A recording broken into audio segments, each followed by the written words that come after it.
Okay, well my name is Andrew Bicknell and I'm the president of the Wellington Bluegrass Society. I've been running the Bluegrass Society for 33 years and 11 months. Well, it's been a great journey and it's been a growth experience for me because I had never run a group like this before, and I had friends that had been involved in bluegrass since the 1960s. And we're looking at 1990 when I started it, so they had 30 years on me of experience with bluegrass. And I was always passionate in banjo, just wanted to learn banjo from ever since I was knee high. And I loved the sound of bluegrass music. There's something about it just really got under my skin and just made me really happy.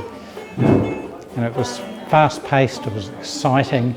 And when I heard this band BCH come and perform in Wellington, that inspired me. I thought we've got to have bluegrass music happening here in Wellington. And at that time I'd just come out of university. I had a whole bunch of friends who loved bluegrass music and thought, well, it's got to happen.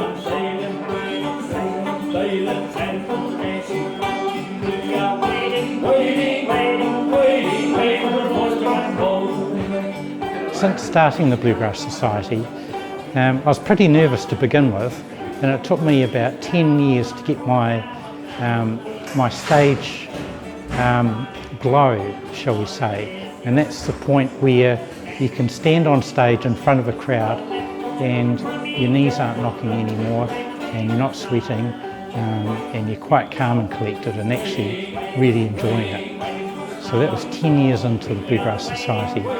And then I started getting into some pretty big acts coming through, and that's growing actually. I now attract international acts of a very high calibre. So behind the scenes it's quite interesting. I mean, obviously I do a lot of the work. If an artist or a musician wants to perform at the Bluegrass Society, first of all they contact me, and typically that's by email. And then from there, basically I make a judgment call of whether I think they would be a good fit. There's not enough bluegrass to run the Bluegrass Society year round. I've had some fantastic Irish music here, Scottish music, English music, other forms of American music, even a Dixieland jazz band. The door is wide open. Oh, look at that. All right, ladies and gentlemen. Derek Kirkland is a local icon, as many of you will know, and being actually born in 1939, I didn't know that until I read the bio that I put out in the email news, which is quite something, but he's over 80 and this is his second appearance at the Wellington Bluegrass Society. The first time he became a national treasure, and that was about 5 years ago. Ladies and gentlemen, let's give Derek Kirkland a big hand.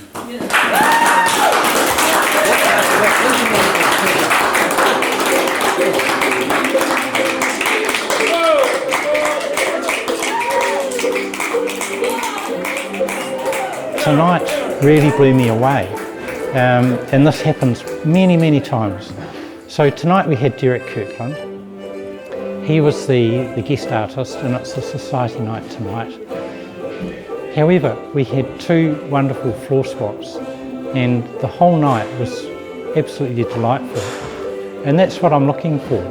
And that's really what is the reward of running the Bluegrass Society, to actually see, you know, that calibre of entertainment coming through.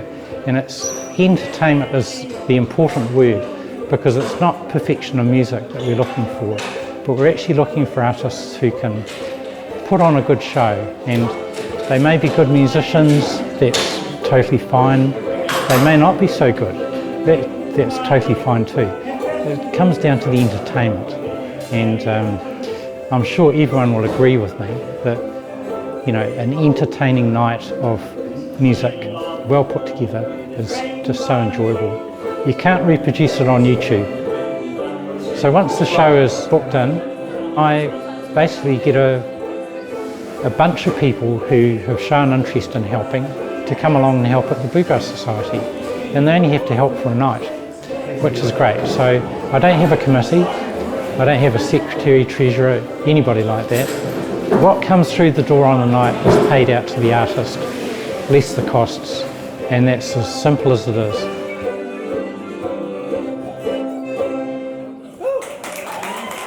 So in 2019, I was honoured with a Queen's Service Medal for services to music, and that's particularly the community aspect of music.